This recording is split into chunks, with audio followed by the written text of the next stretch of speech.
जब मैं सऊदी अरब में नौकरी कर रहा था, तभी मेरी पत्नी अर्पिता का फोन आया। उसने बताया कि मेरी माँ का देहांत हो गया है। ये सुनते ही मैं फूट फूट कर रोने लगा, लेकिन अर्पिता ने मुझे वापस आने से मना कर दिया। उसने कहा, इतना पैसा खर्च करके वापस मत आना, मैं अंतिम संस्कार कर लूंगी। उसने माँ का अंतिम संस्कार कर दिया। 2 साल बाद जब मैं घर लौटा, मेरा मन दुख से भर गया। घर में माँ नहीं थी। उनकी आत्मा की शांति के लिए मैंने गरीबों को भोजन दान करने का फैसला किया। लेकिन जब मैं एक झोपड़ी में पहुंचा तो मेरा दिल कांप उठा, क्योंकि वहां तो मेरी माँ। फोन पर अर्पिता की आवाज आई, राजीव, माँ चली गई, उनका देहांत हो गया। ये सुनकर मैं कांपने लगा। मैं स्तब्ध खड़ा रहा। फिर अर्पिता की आवाज दोबारा आई, राजीव, सुन रहे हो, माँ चली गई। बड़े प्रयास से मैंने पूछा, माँ कैसे गई अर्पिता? 2 दिन पहले ही तो मैंने उनसे बात की थी, वो बिल्कुल ठीक थी। अर्पिता बोली, रात को अचानक उनकी सांस रुक गई। मैं उन्हें अस्पताल ले गई, लेकिन तब तक उनका देहांत हो चुका था। मेरी आंखों के सामने माँ चली गई और मैं कुछ नहीं कर सका। पड़ोसियों ने कहा, राजीव यहाँ नहीं है, तुम जल्दी अंतिम संस्कार कर दो। ये सुनकर मैं चीख पड़ा और बोला, मैं तुरंत आ रहा हूँ। मेरे बिना माँ का अंतिम संस्कार मत करना। मैं उनका इकलौता बेटा हूँ। उनका अंतिम संस्कार करना मेरा कर्तव्य है। लेकिन अर्पिता ने कहा, राजीव, व्यर्थ की बातें मत करो। मैं उन्हें कितने समय तक रख सकती हूँ? अगर तुम वापस आने की जिद करोगे तो पहले बॉस से पूछना पड़ेगा, फिर टिकट बुक करना पड़ेगा। लाखों रुपए खर्च करके तुम आएंगे, अंतिम संस्कार करोगे और फिर वापस चले जाओगे। यही लाखों रुपए हमारे बच्चों की पढ़ाई के लिए काम आएंगे। तुम्हें पता है ना, स्कूल की फीस के लिए अभी और पैसे जमा करने हैं। अर्पिता ने साफ शब्दों में कहा कि मुझे भारत वापस नहीं आना चाहिए। उसने बताया कि वह पड़ोस के प्रकाश साहिब से सारी व्यवस्था करवा लेगी। उसने मुझसे सिर्फ कुछ पैसे भेजने को कहा। मैंने उसी वक्त अपने दोस्त के जरिए अर्पिता के खाते में पैसे ट्रांसफर कर दिए। मैं नौकरी पर था, लेकिन मेरे लिए काम करना बहुत मुश्किल हो गया था। माँ के अचानक देहांत ने मुझे पूरी तरह तोड़ दिया था, और उससे भी बड़ा दुख ये था कि मैं उनके अंतिम संस्कार में शामिल नहीं हो सका। मैं उनका आखिरी दर्शन तक नहीं कर पाया। मेरा दिल खून के आंसू रो रहा था। जैसे तैसे मैंने नौकरी खत्म की और अपने छोटे से कमरे में जाकर लेट गया। मेरा पूरा जीवन मेरी आंखों के सामने घूमने लगा। माँ का प्यार भरा चेहरा मुझे बेचैन कर गया। पिताजी के देहांत के बाद माँ ने न सिर्फ माँ बल्कि पिता बनकर मुझे पाला। सुबह से शाम तक एक कंपनी में नौकरी करके बाकी समय मेरी पढ़ाई और घर के लिए देती थी। मैं सिर्फ 13 साल का था जब पिताजी गए। तब माँ ने नौकरी शुरू की, लेकिन मुझे यह बिल्कुल पसंद नहीं था। मैंने कई बार माँ से कहा कि मैं पढ़ाई छोड़कर किसी दुकान में काम कर लूंगा, कोई भी नौकरी कर लूंगा, लेकिन माँ ने कभी यह मंजूर नहीं किया। उनका एक ही सपना था कि मैं अच्छे से पढ़ूं और अपना भविष्य सुरक्षित करूं। माँ मुझे किसी भी कठिन मेहनत या परिश्रम में डालकर पढ़ाई से दूर नहीं करना चाहती थी। इसके लिए माँ ने खुद को दिन रात मेहनत में झोंक दिया। नौकरी के साथ घर संभालना बहुत मुश्किल था, लेकिन माँ ने कभी हार नहीं मानी। उनके चेहरे पर कभी थकान या परेशानी का निशान नहीं दिखता था। बुखार होने पर भी वह हंसते हुए मुझे स्कूल भेजती और खुद नौकरी पर चली जाती। लेकिन मेरे सामने उन्होंने कभी अपनी तकलीफ का जिक्र नहीं किया। इसी तरह माँ ने मुझे कॉलेज तक पहुँचाया। कॉलेज के दिनों में जब मैंने नौकरी करने की इच्छा जताई तो माँ ने साफ मना कर दिया। वह बोली, तू सिर्फ पढ़ाई कर, मुझे और कुछ नहीं चाहिए। मैंने माँ से कहा कि अब मैं बड़ा हो गया हूँ, नौकरी और पढ़ाई दोनों कर सकता हूँ। लेकिन माँ बोली, मुझे चाहिए कि तुझे अच्छी स्कॉलरशिप मिले, तू अच्छे नंबरों से पास हो। ये तेरे पिताजी का भी सपना था कि हमारा बेटा पढ़ लिख कर बड़ा आदमी बने। उन्हें जिंदगी भर इस बात का दुख रहा कि उन्होंने पढ़ाई क्यों नहीं की, और मैं नहीं चाहती कि तुझे यह दुख झेलना पड़े। माँ की इस बात को मैंने दिल से स्वीकार किया और खूब मेहनत करने लगा। मैंने अच्छे नंबरों से कॉलेज पूरा किया और यूनिवर्सिटी में स्कॉलरशिप मिली। मैंने इंजीनियरिंग पूरी की और नौकरी शुरू की। धीरे धीरे नौकरी में तरक्की हुई, घर की स्थिति सुधरी। तब मैंने माँ की नौकरी छुड़वाई और उन्हें आराम करने को कहा। घर में नौकर रखे। माँ बार बार कहती, घर में नौकर की क्या जरूरत, हम 2 लोग ही तो हैं। लेकिन मुझे लगता था कि मेरी माँ ने जिंदगी भर मेहनत की, अब उन्हें आराम करना चाहिए। माँ के चेहरे पर मुझे सफल देखकर जो खुशी की चमक दिखती थी, वह मेरे लिए दुनिया की सबसे बड़ी दौलत थी। इसी दौरान मेरे जीवन में अर्पिता आई। वह मेरे साथ ऑफिस में काम करती थी। जब मैंने माँ को अर्पिता के बारे में बताया तो वह बहुत खुश हुई और मेरा माथा चूम कर बोली, मुझे यही चाहिए कि तुझे जिंदगी में खुशी मिले, तेरा घर संसार से भरे। मैं तुझे दूल्हे की शोभा में देखना चाहती हूँ। माँ तुरंत अर्पिता के घर रिश्ता लेकर गईं और हमारा रिश्ता पक्का हो गया। 6 महीने बाद अर्पिता मेरी पत्नी बनकर हमारे घर आई।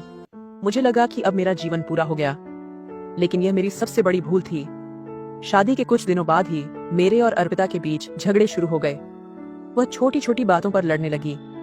मैं ऑफिस से लौटकर थोड़ा वक्त माँ के साथ बिताता तो उसे यह बर्दाश्त नहीं होता था। माँ जब मुझे कोई काम बताने बुलाती तो उस पर भी अर्पिता चिढ़ जाती। वह हमेशा कहती, तुम्हारी माँ मुझे तुम्हारे साथ 2 पल शांति से बैठने नहीं देती।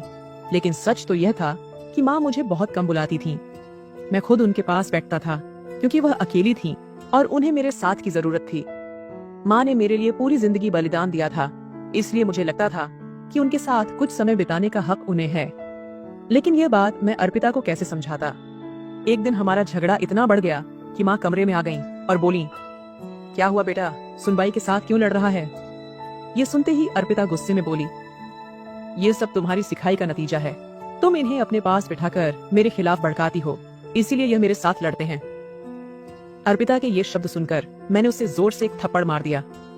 वह जिस तरह माँ से बात कर रही थी वह मुझे बर्दाश्त नहीं हुआ। लेकिन मेरे इस व्यवहार पर माँ ने भी मुझे जोरदार थप्पड़ मारा और बोली, तुझे अपनी पत्नी पर हाथ उठाने की हिम्मत कैसे हुई? मैंने तुझे ऐसे संस्कार नहीं दिए। माँ से पहली बार मार खाने के कारण मैं बहुत दुखी हुआ। मैं माँ को देखता रहा और फिर घर से बाहर निकल गया। सारे शहर में भटकता रहा। आंखों से आंसू बह रहे थे और मन दुख से भरा था। अर्पिता की माँ के प्रति उद्दंडता मेरे कानों में गूंज रही थी। मुझे उस पर इतना गुस्सा था कि घर लौटने की इच्छा ही नहीं थी। रात भर भटकता रहा। आखिरकार पूरी तरह थक कर मध्य रात्रि में घर पहुंचा। घर में कदम रखते ही मेरी नजर माँ पर पड़ी। माँ मेरी राह देख रही थी।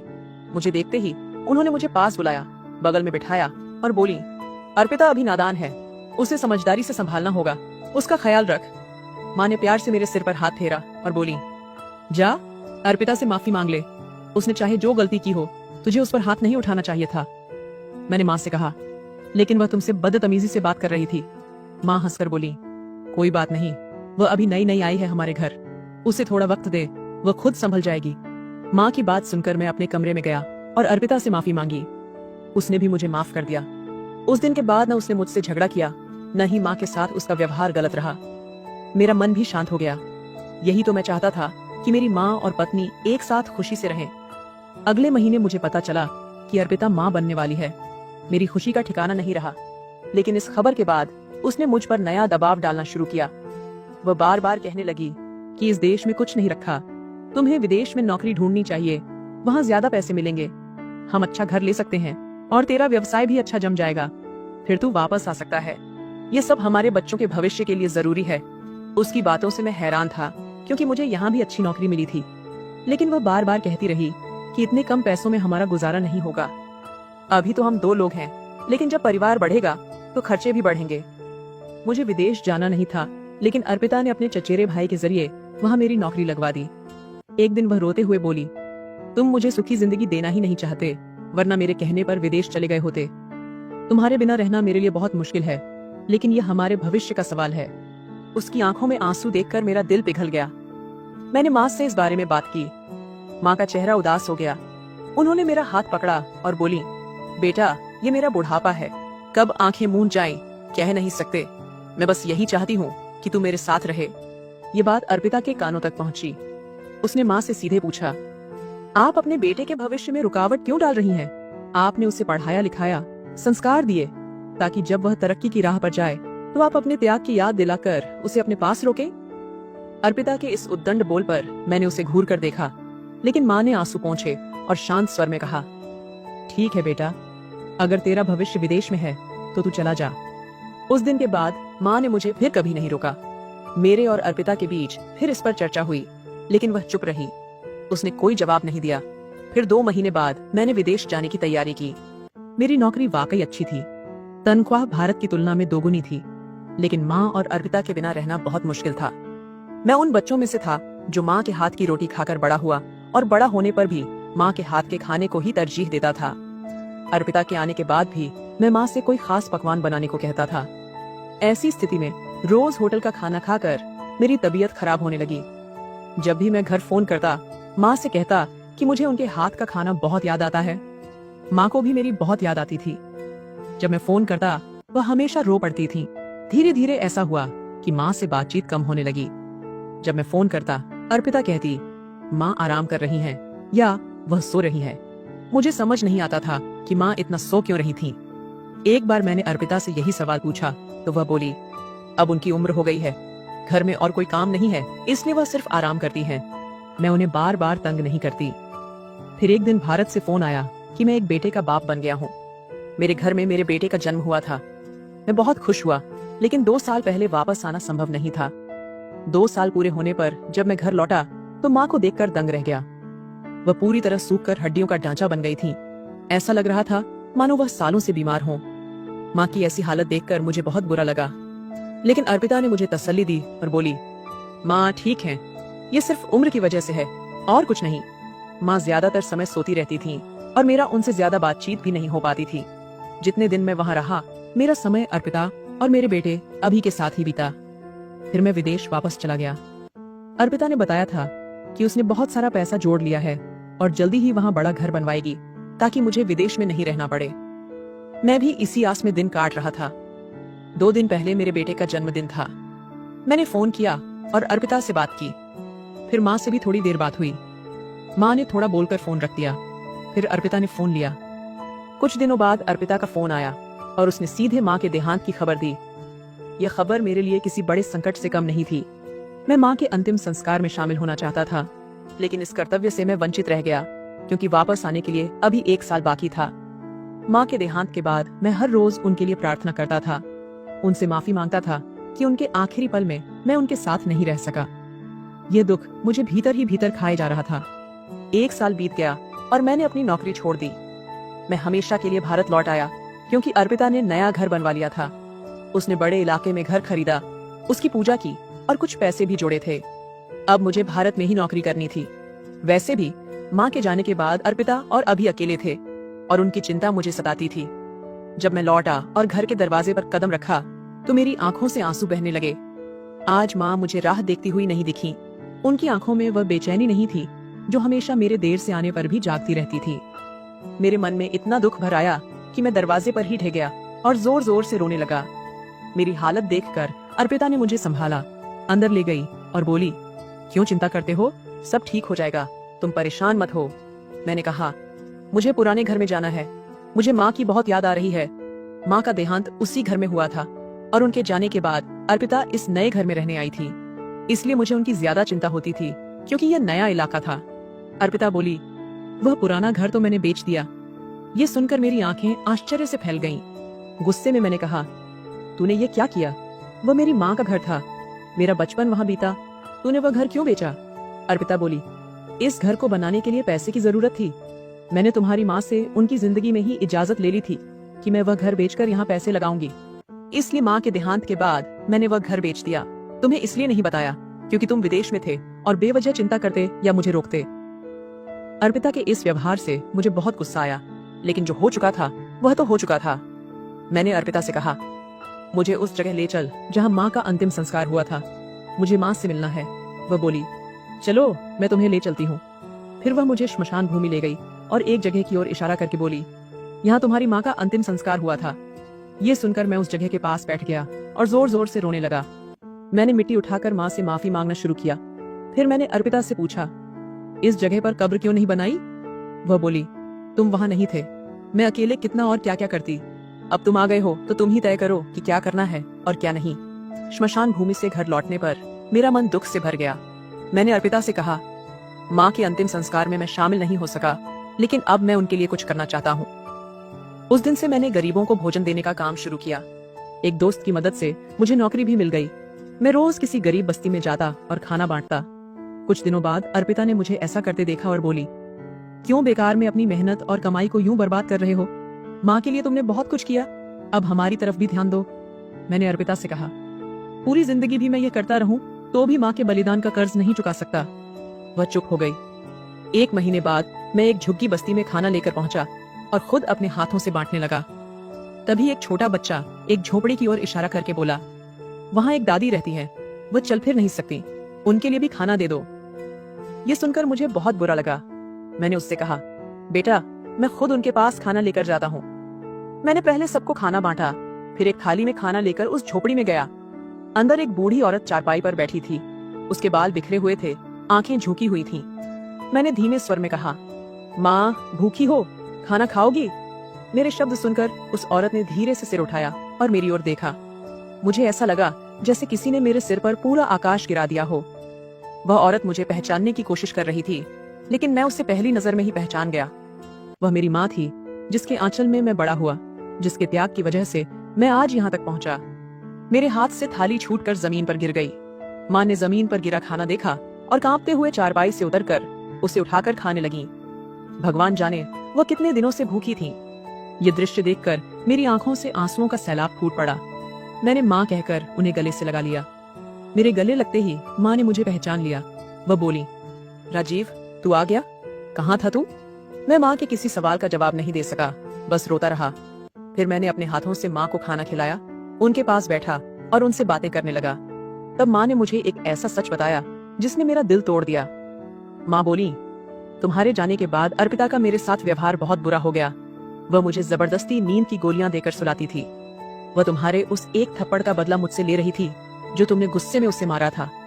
मैंने उसे 1000 बार कहा कि मैंने कभी तुम्हें उसके खिलाफ नहीं भड़काया, लेकिन वह सुनने को तैयार नहीं थी। वह मेरी दुश्मन बन गई। फिर एक रात उसने मुझे घर से निकाल दिया। मैं पूरी रात इधर उधर भटकती रही। सुबह फिर उसके पास गई, लेकिन उसने मुझे घर में कदम भी नहीं रखने दिया और भगा दिया। फिर मैं सड़क पर बैठ गई।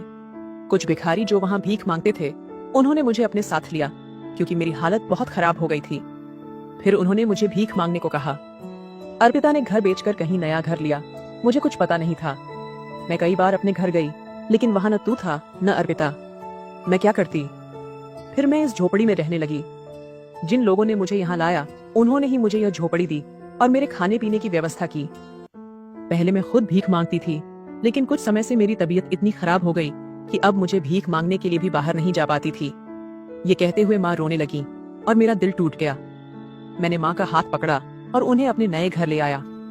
माँ को मेरे साथ देखकर अर्पिता का चेहरा फीका पड़ गया। उसे सपने में भी नहीं लगा था कि माँ मुझे इस हालत में मिलेंगी। गुस्से में मैंने अर्पिता से पूछा कि उसने यह सब क्यों किया। वह नजरें चुराने लगी और बोली, क्योंकि तुम्हारी माँ हमारे बीच दीवार की तरह थी। तुम्हें अपनी माँ के सिवा कुछ दिखता ही नहीं था, इसीलिए मैंने उनसे छुटकारा पा लिया। लेकिन तुम्हारी माँ जिंदगी भर मेरा पीछा करती रहेंगी। अर्पिता की मानसिकता से मुझे बहुत बुरा लगा, क्योंकि उसने मुझे किसी और की कब्र पर बिठाकर कहा था कि यह मेरी माँ के अंतिम संस्कार की जगह है। उसी पल मैंने अर्पिता को तलाक दे दिया और उसे घर से निकल जाने को कहा। अर्पिता हमारे बेटे को लेकर चली गई। मैं माँ के चरणों में बैठ गया। मैं माँ के त्याग को कभी नहीं भूल सकता था। माँ ने मुझे रोका कि मैं अर्पिता को तलाक न दूं, लेकिन मैं ऐसी औरत के साथ और नहीं रह सकता था जिसने मेरी माँ पर इतना बड़ा अत्याचार किया। कुछ समय बाद माँ का देहांत हो गया। समय बीतता गया और मैंने दूसरी शादी कर ली। मेरी दूसरी पत्नी बहुत अच्छी और संस्कारी थी। उसने मेरा बहुत ख्याल रखा। हमारे 2 बच्चों के साथ हम अच्छा जीवन जीने लगे। समय का चक्र घूमता रहा। मेरे दोनों बच्चों की शादी हो गई। फिर एक दिन मैं अपनी बेटी से मिलने उसके ससुराल जा रहा था। रास्ते में एक भिखारी ने मेरी गाड़ी की खिड़की पर खटखटाया। मैंने खिड़की नीचे की ओर देखता रह गया, क्योंकि वह कोई और नहीं, अर्पिता थी। उसने मेरे सामने हाथ फैलाया और भीख मांगी। उसकी मानसिक स्थिति ठीक नहीं थी और उसने मुझे पहचाना भी नहीं। तभी एक दूसरी भिखारी औरत दौड़ कर आई और उसे खींच कर ले जाने लगी, क्योंकि ट्रैफिक सिग्नल बदल गया था। मैंने गाड़ी एक तरफ रोकी और उस दूसरी भिखारी औरत को इशारे से बुलाया। मैंने पूछा, ये कौन है? इससे क्या हुआ है? वो बोली, इसका बेटा इसे झुग्गी बस्ती में छोड़कर चला गया। पता नहीं वह कौन था, कहाँ रहता है, लेकिन अब यह हमारे साथ रहती है। इसकी मानसिक हालत खराब हो गई है, क्योंकि जिस बेटे को इसने जन्म दिया, उसी ने इसे हमारे हवाले कर दिया। सुना है उसका बेटा बहुत अमीर हो गया है और अब वह अपनी माँ को अपने साथ नहीं रखना चाहता। ये कहकर वह भिखारी औरत चली गई। उसके बोल सुनकर मुझे इतना तो समझ आ गया कि कर्म घूमकर जरूर लौटता है। मैं शांत मन से गाड़ी स्टार्ट करने लगा और अतीत की यादों को पीछे छोड़कर आगे बढ़ गया। दोस्तों,